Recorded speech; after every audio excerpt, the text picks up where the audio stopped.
Oh, and I'm the one that found that out with research because my doctors didn't look. Okay? Hi, I'm Pauline, and this is my YouTube channel. And today we're going to talk about medical gaslighting, chronic illness, and why some people need to actually learn to keep inside thoughts inside. Okay? All right, let's go. I don't like your attitude. Maybe if we wait just a little bit longer, a fuck will fall into my hand, and I can give it to you. So a few days ago, I posted this video on my TikTok account and then uploaded it to my YouTube page.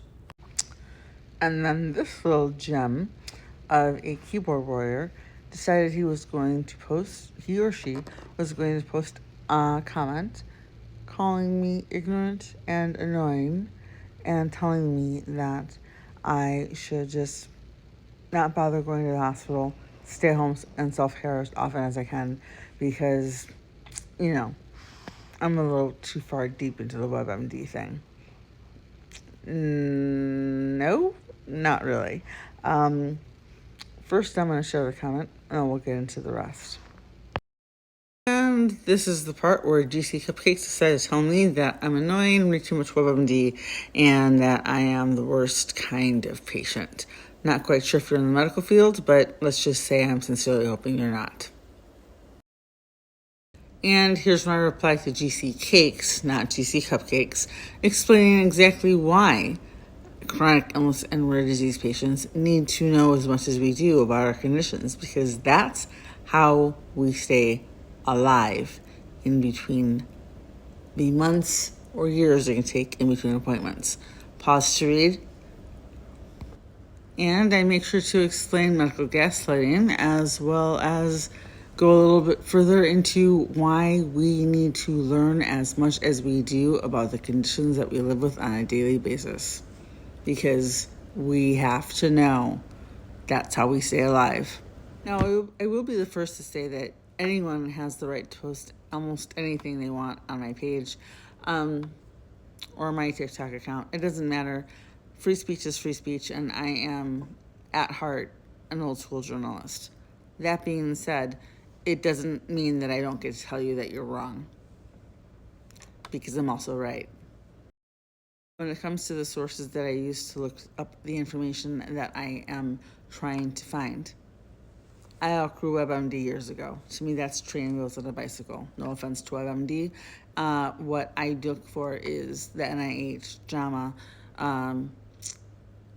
information from the Mast Cell Society for a Cure, information from the Ehlers-Danlos Syndrome Society, information written or guest podcast information from Dr. Lawrence Afrin, world-renowned MCAS specialist.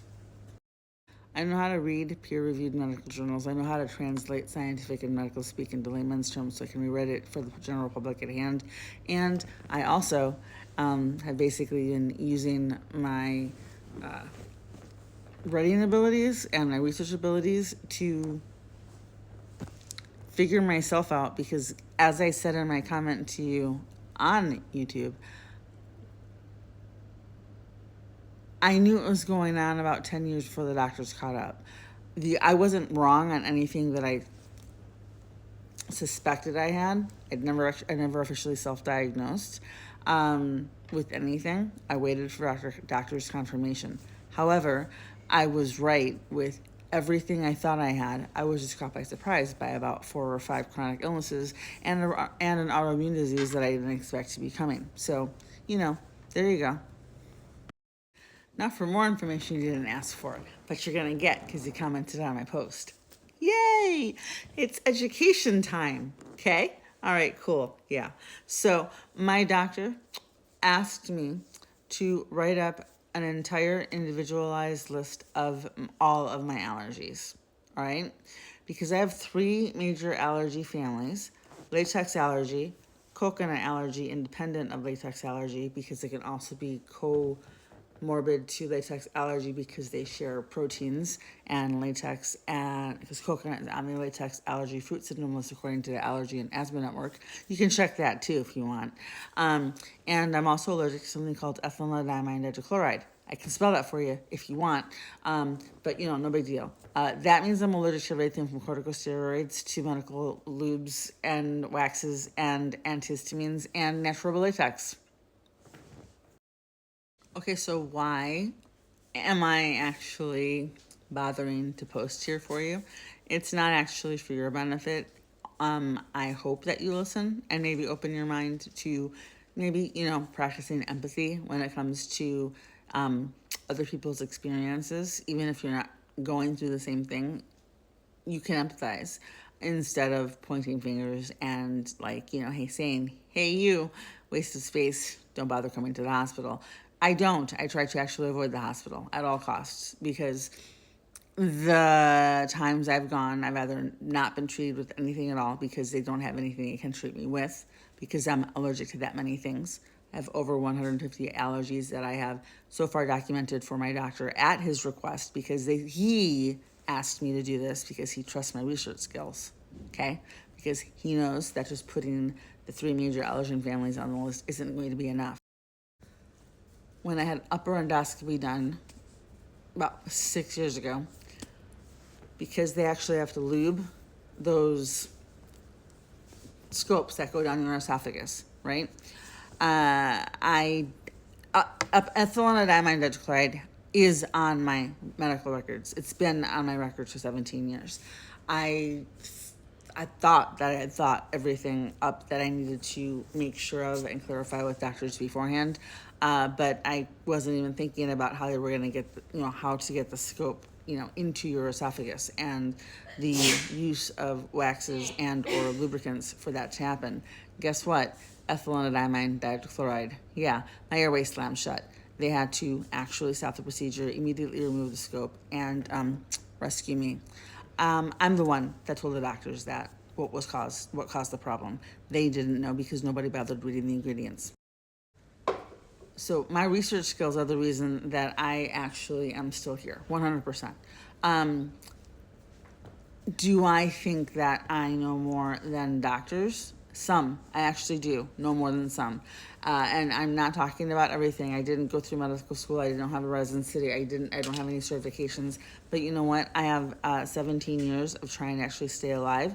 The first 15 of those, when my MCAS started, was to basically figure out what I needed to do and what I could do at home in order to try and stabilize myself, because doctors kept on saying it's just anxiety, it's just depression, you're fine.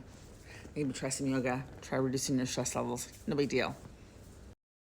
Same thing goes for medications like hydroxyzine and the antihistamine class that belongs to the piperazine family, because neither can be structurally separated from ethylene tetrachloride, or it just isn't that medication and loses its properties for what it's meant to do, which means they're off the table for me completely. So medications like hydroxyzine and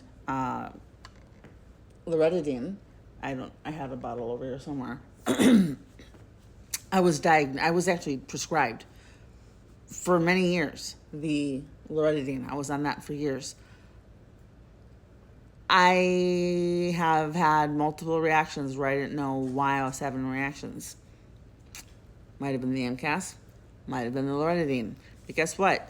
Loratadine belongs to the piperazine family, and it's on the straight up no-no list for ethylene dichloride allergy. So guess who gets to tell her doctor what's going on? The only antihistamine I can take is Benadryl. Want to know how I found that out? Research. Yeah, exactly. I know self-informed patients are a real pain in the ass. I'm either a doctor's favorite or I'm a doctor's least favorite patient. And I understand that and I respect that. I know that my content isn't for everybody. If it's not for you, and if you're not interested in learning about medical gaslighting, if you're not interested in learning about chronic illnesses or severe allergies, you don't have to stay here. You can scroll. That's part of the fun and freedom of watching things on the internet. I'm not making you stay. So if you're taking the effort to comment and tell me that I'm wrong, and by some weird way actually telling me to stay home and avoid the hospital and self-care at home, you don't even realize that you're actually giving me good advice, because that's what the Mayo Clinic told me to do. I'm only supposed to go to the hospital if the second epi doesn't work or if my airway is involved.